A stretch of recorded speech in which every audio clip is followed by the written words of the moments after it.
नमस्कार। आज सुनते हैं सुप्रसिद्ध लेखिका डॉक्टर संगीता झा द्वारा लिखी हुई कहानी हमदम। अरे मैं ऊपर छत पर जाओ और जो भी सामान धूप में रखा है ले आओ। ये थी मेरी हेल्पर, सुख दुख की साथी मीरा, जो बरसों से साथ थी। मेरा घर उसका घर था, हमारे बीच सब कुछ साझा था। हम दोनों की एक ही दुनिया थी। जहाँ मेरे दोनों बेटे अमेरिका में जा बसे थे, वहीं उसकी दुनिया अंधेरी थी, यानी दुनिया की नज़रों में वो बांझ थी। उसके शराबी पति ने दूसरी शादी कर उसे छोड़ दिया था। मेरे बच्चों की नज़र में मैं एक जिद्दी माँ थी जो अमेरिका में बसना नहीं चाहती थी, और बच्चों की खुशी से ज़्यादा मुझे अपनी खुशियाँ प्यारी थीं। पता नहीं क्यों मुझे मेरे शहर की ये तंग गलियाँ और गॉसिप करते लोग ही बड़े भाते थे। हम दोनों की ज़िंदगी लगभग एक सी थी, केवल वर्ग का फ़र्क था जो मेरी ज़िंदगी में उसकी ज़रूरत ने पूरी तरह से मिटा दिया था। हम दोनों यानी मैं और मी दिवाली की सफाई कर रहे थे, साथ ही अपने दिमाग के जाले भी साफ कर रहे थे, जो लगभग नामुमकिन सा था। घर की पुरानी चीज़ें या तो फेंक रहे थे या उन्हें झाड़ कर छत पर धूप दिखा रहे थे। मेरे चिल्लाने पर मी ऊपर तो गई, पर नीचे आने का नाम ही नहीं ले रही थी। मैं भी मन ही मन सोच रही थी कि ऐसा क्या हो गया जो ये मैडम ऊपर ही अटकी तो पूरी तरह जा अटकी। थोड़ी देर बाद वो दौड़ी दौड़ी नीचे आई और मुझसे कहने लगी, दी, बाजू वाले बंगले में कोई आए हैं, बड़ा सामान उतर रहा है ट्रक से। इतना कहकर वह दौड़कर ऊपर चली गई।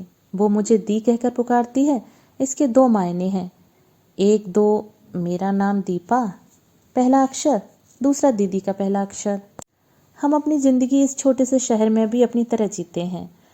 हम दोनों के गुजारे लायक मेरे पास पैसा था और अमेरिका में डॉलर के धनी बेटे भी थे। क्या फ़र्क पड़ता था कि मैं मालकिन और वो नौकरानी, या कहिए वो तो अब मेरी लाइफ लाइन बन चुकी थी। दोनों मिलकर खाना बनाते, खाते, गाना गाते, नाचते और घर पर ही OTT पर सारे सीरीज और मूवी देखते। पढ़ने की और अपने को जमाने की दौड़ में बराबर करने की कोई उम्र नहीं होती। ये सब मैंने मीरा को देखकर जाना, जिसे ठीक से हिंदी बोलना भी नहीं आता था। अब मेरे साथ बैठ न केवल काइट रनर नॉवल पर अपनी टिप्पणी देती है, बल्कि धड़ल्ले से अंग्रेजी में गालियाँ भी देने लगी थी। प्री दिवाली पीरियड चल रहा था, इससे हम दोनों कभी सामान जमाने तो कभी पुराने सामान को छत पर सुखाने में व्यस्त थे। समय बहुत कम था और ये मैडम छत पर ही जाकर अटक गई थी। ऐसे समय में मेरे अंदर की मालकिन जाग जाती थी और मुझे लगता कि ये मेरी बात सुन ही नहीं रही है। काम की व्यस्तता इतनी थी कि मुझे बगल में क्या हो रहा है इसमें भी कोई दिलचस्पी नहीं थी, और ये मैडम अपना पागलपन छोड़ ही नहीं रही थी। खैर, उम्र का अंतर भी था, मैं 60 और वो 40। जब बड़ी देर तक वो नीचे नहीं आई तो मैं ही ऊपर पहुंच गई। बरसों से बंद पड़ी बाजू वाली हवेली के बाहर 5 ट्रक खड़े थे और 4 मैडम सामान उतरवा रही थीं। सभी बड़ी मॉडर्न सी थीं। एक को छोड़ तीनों ने पैंट शर्ट पहन रखी थी, उस अकेली ने फ्रॉक पहन रखी थी। सबकी भवें तराशी हुई, आंखों में आई मेकअप और होठों पर लाली थी। उम्र सबकी 40 से 60 के बीच की थी। साथ में कोई मर्द नहीं दिखा। मैंने मी यानी मीरा को जोर से चिमटा और कहा, चलो नीचे मी मैडम, पूरा दिन पड़ा है आपकी जासूसी के लिए। क्यों परेशान कर रही हो खुद को? 5 ट्रक में सामान है तो जल्दी तो जाएंगी नहीं, बहुत समय मिलेगा जासूसी के लिए। उनके खानदान, पूर्वज और हाथ तिलस्मी रहस्य से तुम पर्दा उठाने में कामयाब हो जाओगी। अभी तो बहुत काम पड़े हैं। मी, साथ चलो।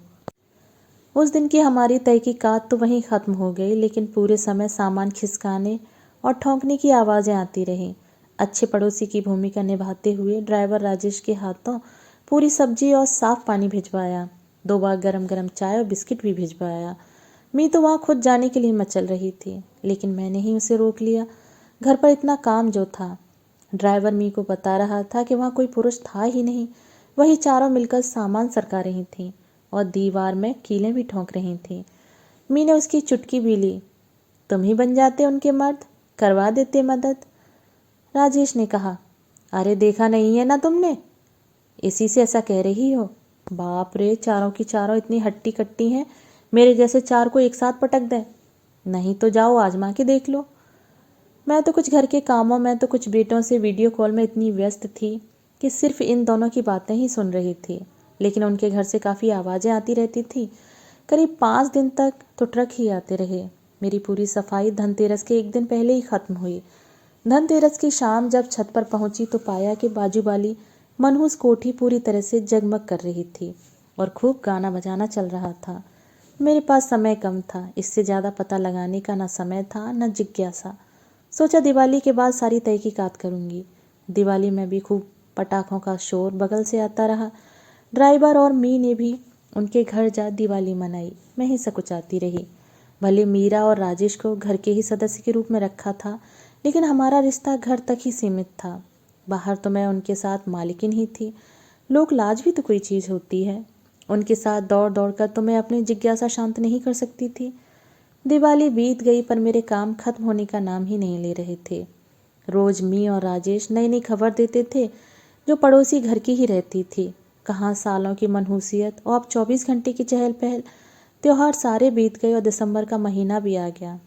अब मुझे भी थोड़ी बोरियत होने लगी थी। सोचा थोड़ा पड़ोस में जान पहचान बढ़ाई जाए।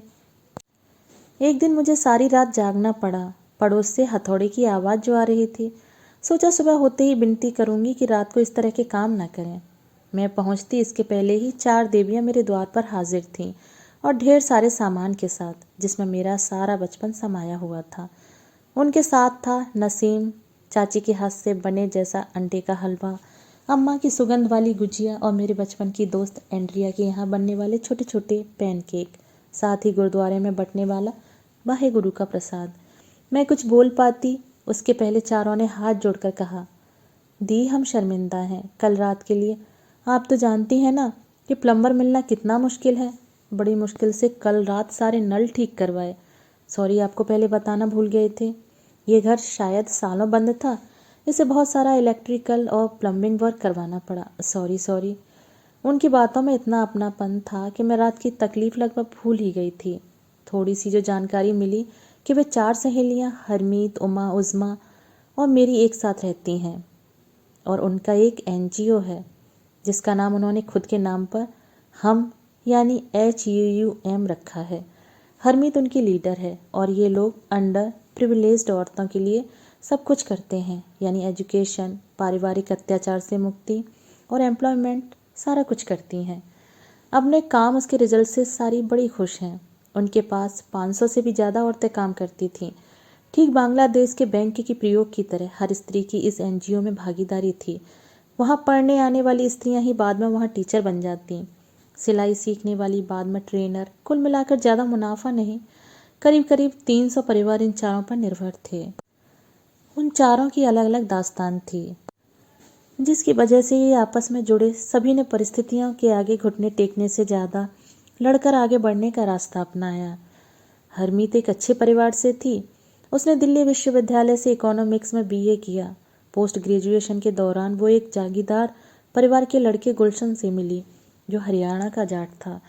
कॉफ़ी हाउस, बड़े बड़े डिस्कशन और घंटों हाथ पकड़ कॉलेज की कैंटीन में बैठने के बाद कब वो उसकी दुम हिलाने वाली पप्पी बन गई उसे खुद ही पता नहीं चला। घर वालों का विरोध देख दोनों ने खुद ही दोस्तों के साथ आर्य समाज में साथ जीने मरने की कस्में खा लीं। तब हरमीत पोस्ट ग्रेजुएशन छोड़ एक प्राइवेट कॉलेज में इकोनॉमिक्स की ट्यूटर बन गई और बड़े घर का लड़का गुलशन पहाड़गंज की बरसाती में फ्रस्ट्रेटेड यूथ। आपस में इतने झगड़े होने लगे कि गुलशन उसे छोड़ अपनी हवेली में चला गया। न उसने हरमीत की कभी खबर ली और न हरमीत के आत्मसम्मान ने कभी उन्हें गुलशन के पास जाने दिया। उनके अंदर की इस चोट ने उन्हें ज़िंदगी में कुछ कर गुजरने के लिए प्रेरित किया, जिसका रिजल्ट हरमीत, उमा, उज़मा और मैरी का साथ था। उमा भी करीब करीब उसकी ही तरह सास और पति के जुल्मों का शिकार एक बेबस स्त्री थी। एक दिन उन जुल्मों से तंग हो घर छोड़ निकल गई और वो तो उमा की किस्मत थी कि वो उसी दिन हरमीत से मिली तो जीवन की राह ही बदल गई। उनमें जो तीसरे नंबर की उज़मा, उसे देखकर कुछ याद सा आ गया। हमारे ही मोहल्ले में करीब 20 साल पहले एक मुसलमान परिवार रहा करता था, जिसके मुखिया थे मोहम्मद करीमुल्ला खान। उन्हें सब खान चाचा के नाम से पुकारा करते थे। खान चाचा की तीसरे नंबर की बेटी उनकी शान थी, उज़मा खान, जो स्कूल में खेलकूद में अव्वल नंबर थी। बाद में पता चला कि खान चाचा ने अपनी लाडली बेटी का रिश्तेदारों के बहकावे में आकर एक अमीर अधेड़ से निकाह पढ़वा दिया। शादी के दूसरे दिन ही अपने जूडो कराटे का कमाल दिखा उज़मा पति का घर छोड़ आई। लोगों के तानों से बचने के लिए खान चाचा अपना खुद का घर आनन फानन में बेच कहीं चले गए। उस घटना के 2 साल बाद हमारे ही कॉलोनी में एक हाई एंड मसाज पार्लर खुला, जिसकी मालकिन इंग्लिश में बातें करती थी। पूरे मोहल्ले में उस पार्लर की चर्चा थी। मैं और मी भी वहाँ मसाज कराने गए। ये उन दिनों की बात थी जब 100 रुपये में ही अच्छी से अच्छी मसाज वाली घर पर अच्छी मालिश कर जाती थी। वहाँ 1000 रुपये सुन मी तो चिल्लाने लगी।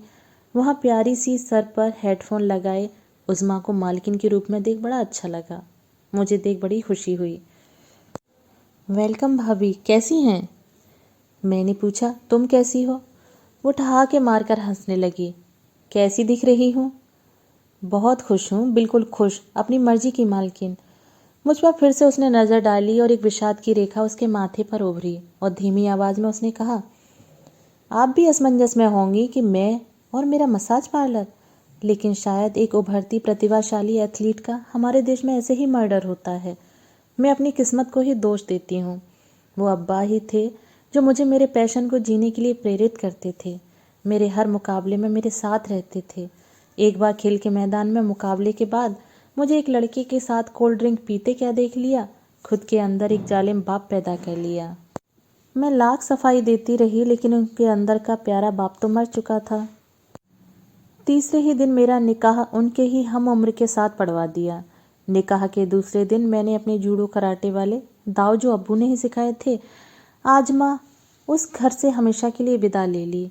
अपने उसी दोस्त की मदद से ये पार्लर खोला और अपने स्कूल में लड़कियों को खेल भी सिखाती हूँ। मैं उसकी बातें सुनती जा रही थी और मन ही मन उसके हौसलों की दाद भी दे रही थी।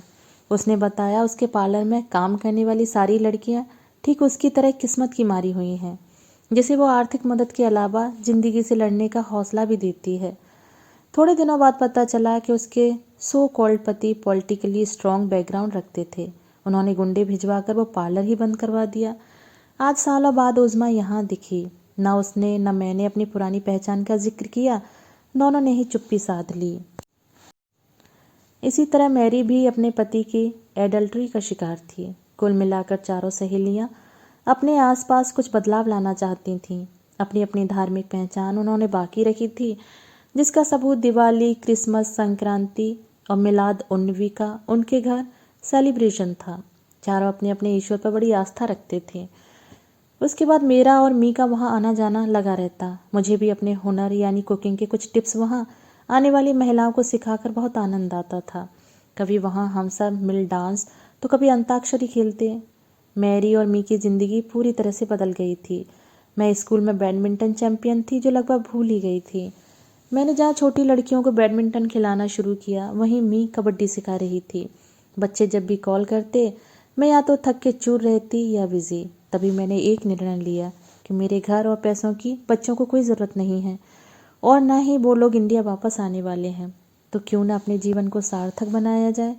मैंने हम ग्रुप के साथ खुद और मीरा को भी जोड़ने का प्रस्ताव रखा, जो उन्होंने खुशी खुशी मान लिया और वो ग्रुप HUUM यानी हमसे दीपा और मीरा के जुड़ जाने से हमदम बन गया। यहाँ द यानी दीपा का द था और आखिरी माँ यानी मीरा का। दोनों घरों के बीच की दीवार तोड़ एक बड़ा सा आशियाना बना दिया गया और बाहर बड़ा सा एक बोर्ड हमदम लगा दिया गया। दोस्तों, अभी आप सुन रहे थे डॉक्टर संगीता झा द्वारा लिखी हुई कहानी हमदम। मिलते हैं एक और नई कहानी के साथ। धन्यवाद।